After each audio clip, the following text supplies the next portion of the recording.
Dunn had taken Spano to his place. I wanted to believe that when Randall Lee broke into the apartment, Spano fled to his former address. But where could that be?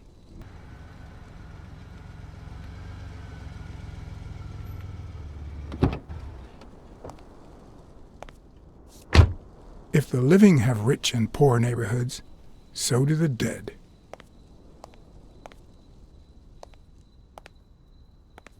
In the mid-19th century, Greenwood became the resting place to the city's most distinguished citizens. Thinkers, scientists, writers, inventors, artists, businessmen, politicians, police officers, thieves, pimps, and murderers.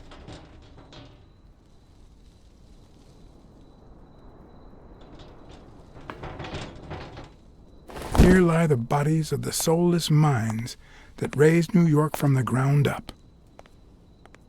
Now you know where to go to become somebody in the Big Apple.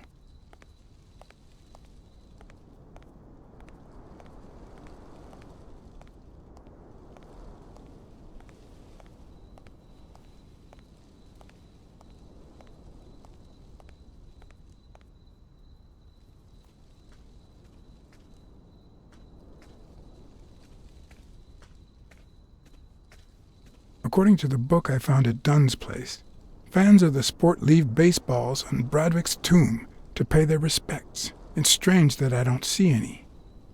Maybe they're gone with the wind, or somebody claimed them as part of their inheritance.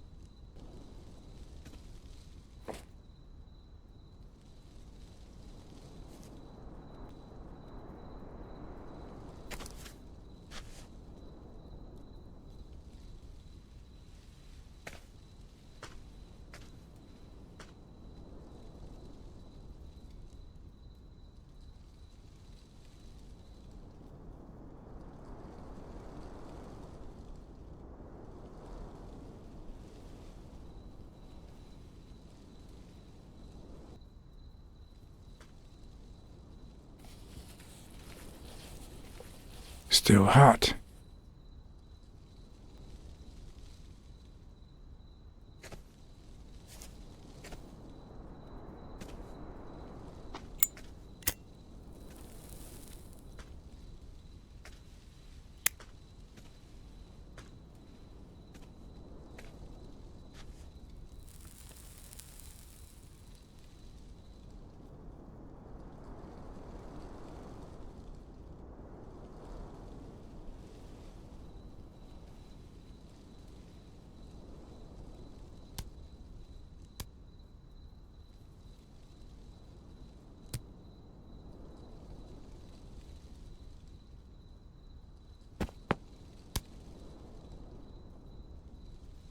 I'm investigating a case of sports corruption. I think a considerable amount of athletes are involved, both current celebrities and former stars. I've always been a New York Warriors fan, although, to be honest, they're not what they used to be.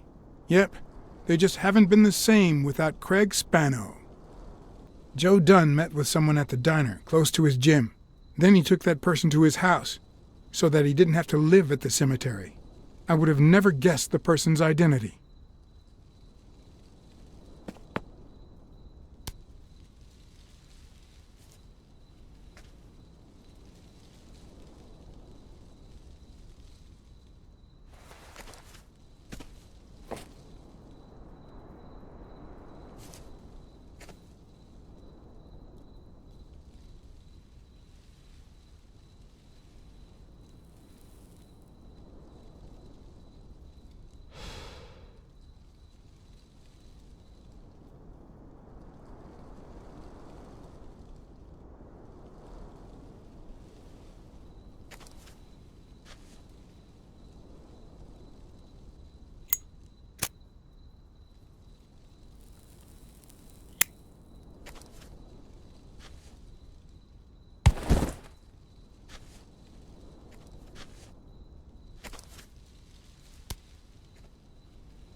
Who are you?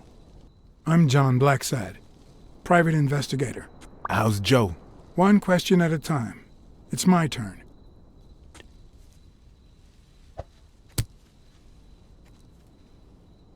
Your turn. Why did you meet with Joe Dunn? Because he was looking for me. He came here one morning, but I was too embarrassed to come down. Because he left a baseball with his initials on by the tombstone. Sam's Diner, tomorrow, 12:30 a.m. Because he knew they want to kill me. What did he want from you? And who wants to kill you? One question at a time.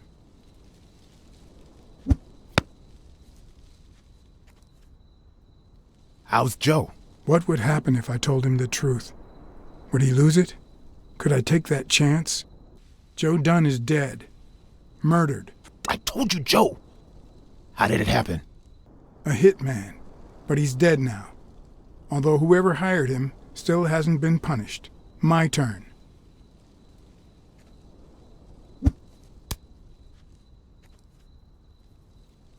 What did Dunn want from you? He wanted to know who was playing dirty in the sporting business.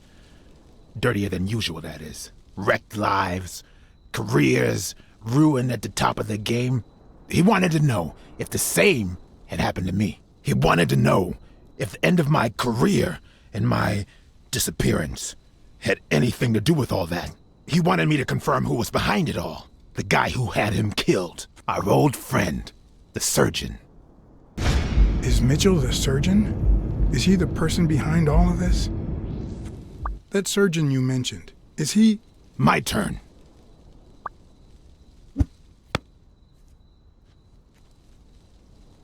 I want to know why I should trust you. Because I could have killed you by now, but I haven't. It's my turn. That surgeon that you mentioned, is he in this photo I got here? Ow! Hey!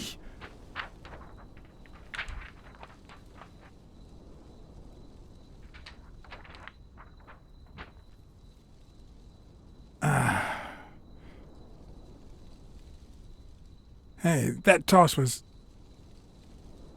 Huh?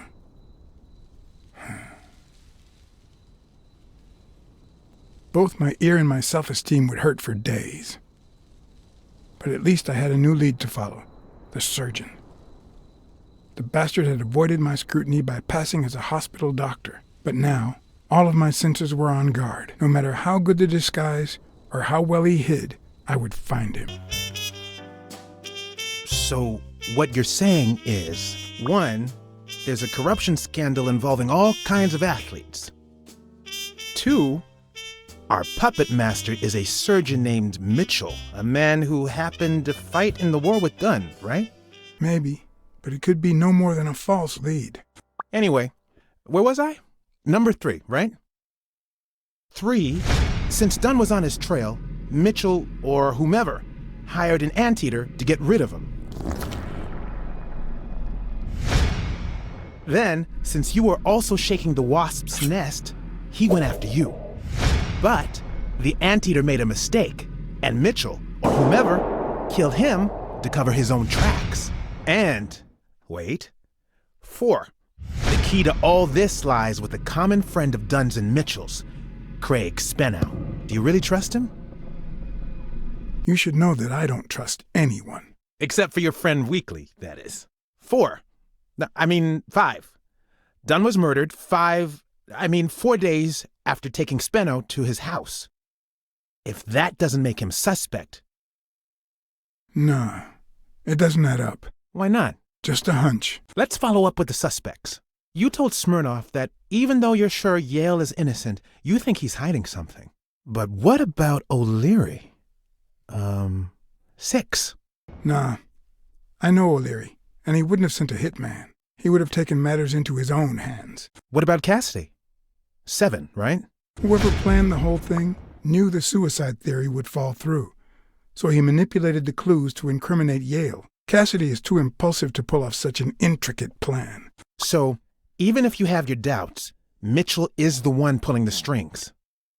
And you know why? Because in novels, the murderer is always someone the detective knows from the beginning. Well, that could be the case in British novels. You know, where everyone in the mansion where the murder took place is a suspect.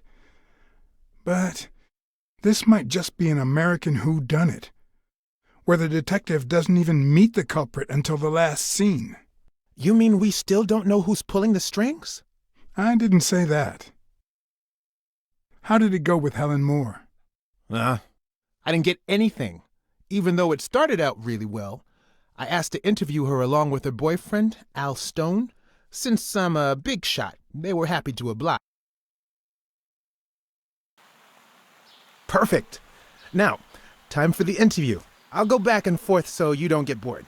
So, who goes first? In just 12 days, the contender will try to steal your belt. Any thoughts on your fight against Yale? Yeah, sure. My Al is going to kick that thug's behind. Isn't that so, honey? Yeah, well, we'll see. No such thing as a weak rival. Nonsense. You are and will be world champion. Next question. What can you say about the rumors that claim you were in a relationship with Desmond O'Leary? Oh, honey. It would be such a shame to mention that shady character in your article, wouldn't it? Well, why? I'm sure your newspaper would hate to fire someone as talented as you. Oh, okay. Moving on. How did you meet? At the party organized by Des... Al, who threw the party doesn't matter one bit. What matters is that I saw you and you saw me. Our paths crossed and our lives were changed forever. Okay, one more question, and... Al, honey, can you answer it? I've got to go say hi to a fan. I'll be right back, Mr. Pulitzer. Wait. You mean she stopped smiling when that fan showed up? Yeah. Could you describe him for me? I'll be able to show you something as soon as I'm done developing these pictures. And actually, I thought it was odd, too. So while I continued to interview Stone, I managed to take some pictures of Moore and whoever her mysterious fan was. Who's that guy? I know he's not a fan. You should have seen her face when she saw him. Look at his hand. Is he pulling something out of Moore's purse? Or putting it in? I think she only smokes when she's nervous. What was making her nervous? Wait. That's him. Who? Mitchell, the surgeon. Seriously? Ha! We got him! Not yet. Right. We still have to find him. I've seen that matchbox before. Hey, pal. Did you hear what I just said? We need to keep looking at all those pictures. We need a clue that'll take us to Mitchell. Hey, see? There. Just like I was saying.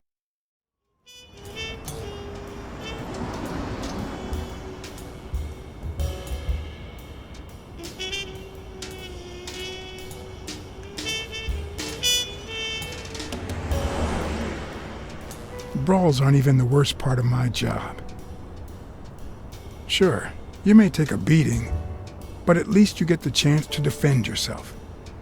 But when you're sitting in your car all night, there's no way out.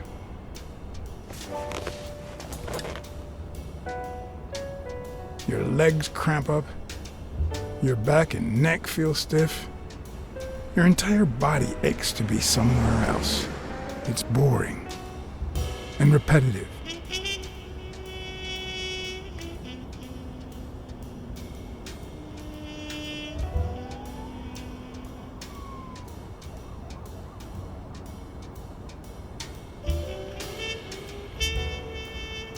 People were finally leaving the place. The bar was about to close.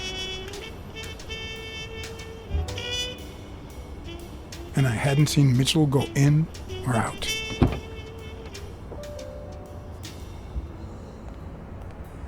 I had no choice.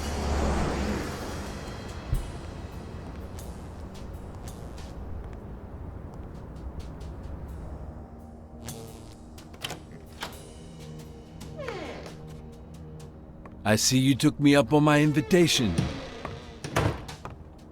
And you're smart. You knew not to come until my anti-fur regulars had all cleared out. can't say no to good advice. Or good bourbon.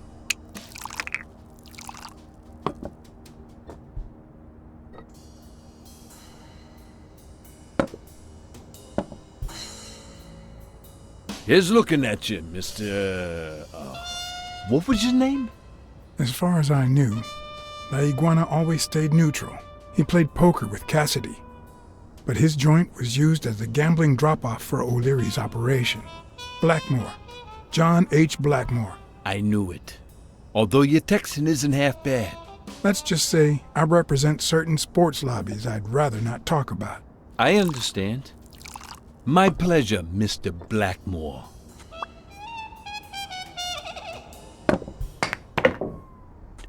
You're natural. You're even better at pool than poker. This is much easier. No one can cheat. You barely flinched when Cassidy decided to teach that ego a lesson. If Cassidy hadn't ordered his barber to kill that man, I would have done it myself. Some people just don't deserve to live.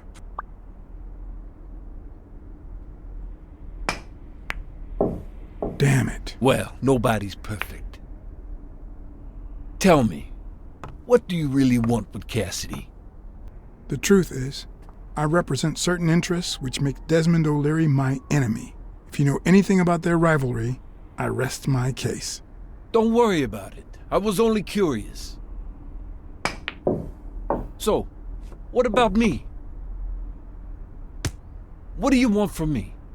No one comes to La Iguana just to drink and play pool.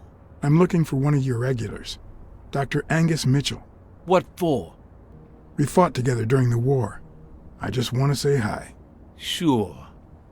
Tell you what, I'll talk to Mitchell. Come back tomorrow night. You don't understand. I have to talk to him, or else. Or else what? I don't think Cassidy would be too happy about the role his poker buddy plays in O'Leary's gambling operation. I'm sure you understand that. Son of a bitch. All right. Give me your phone number, and I'll give you a call when Mitchell shows up. No. You're gonna call him right now, and you're gonna give him this message. But when you're sitting in your car all night, there's no way out.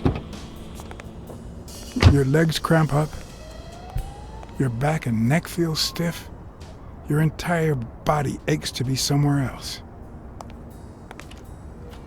It's boring and repetitive. It's so bad that your thoughts spiral in a never-ending loop. Like when you're stuck in your car, on surveillance duty. The owner of La Iguana was supposed to tell Mitchell that a certain anteater was still alive, and that it was only a matter of time before he ratted him out. With a bit of luck, that would make him nervous enough to force his hand. Now all I had to do was follow him.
He went in without it. I wonder what's in it. We'll be just fine, don't worry. Gil, stand guard right here. If the cat shows up, you know what to do. I'll be back in an hour.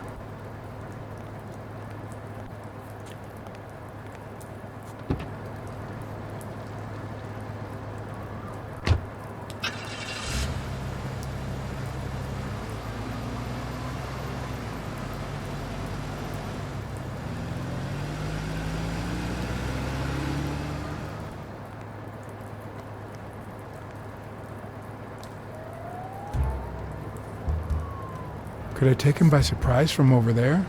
Although I don't know how I'd get there.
Wiggly here. You're what's Pier 36, the 6th sea-facing warehouse coming in from Montgomery.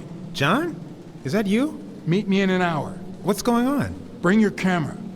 I just gave you the scoop of your life.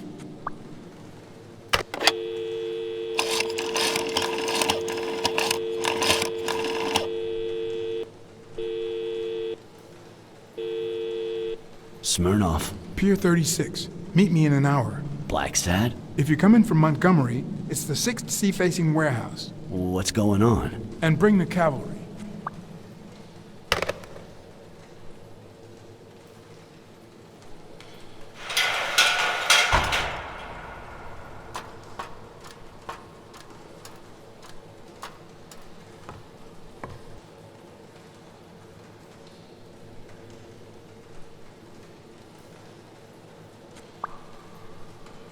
It could be an Ojibwa totem pole, in which case, the top animal would be a crane.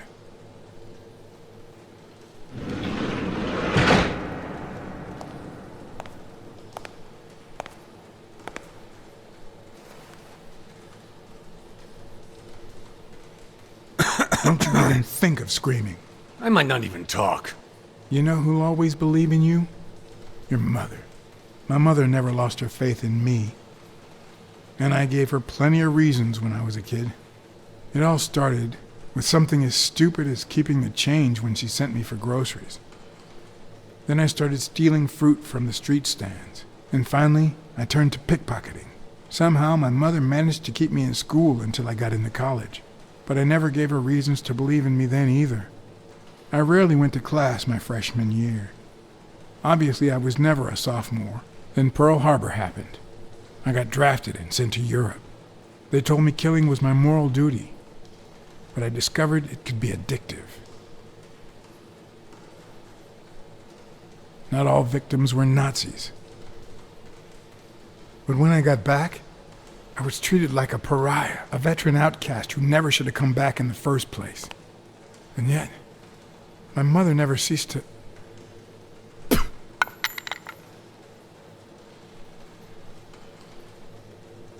I also fought in the war. That's where I met Mitchell. They used me, like many of my people. And then they just tossed us aside. The first time Mitchell offered me to do this, I told him to take a hike. I wanted to get my act together, but I ended up begging him. I don't like Mitchell. I don't like the things he makes me do. I don't like that German rat either. But what I like least of all is myself. I don't like what I did during the war, and I don't like what I'm doing now. Do you know what it's like to kill a friend for the sake of the mission? Huh. But my mother, she always thought I'd make amends and start anew.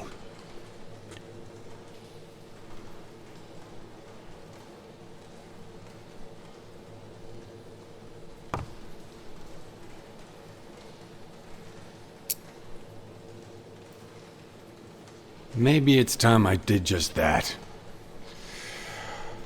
It's number 3.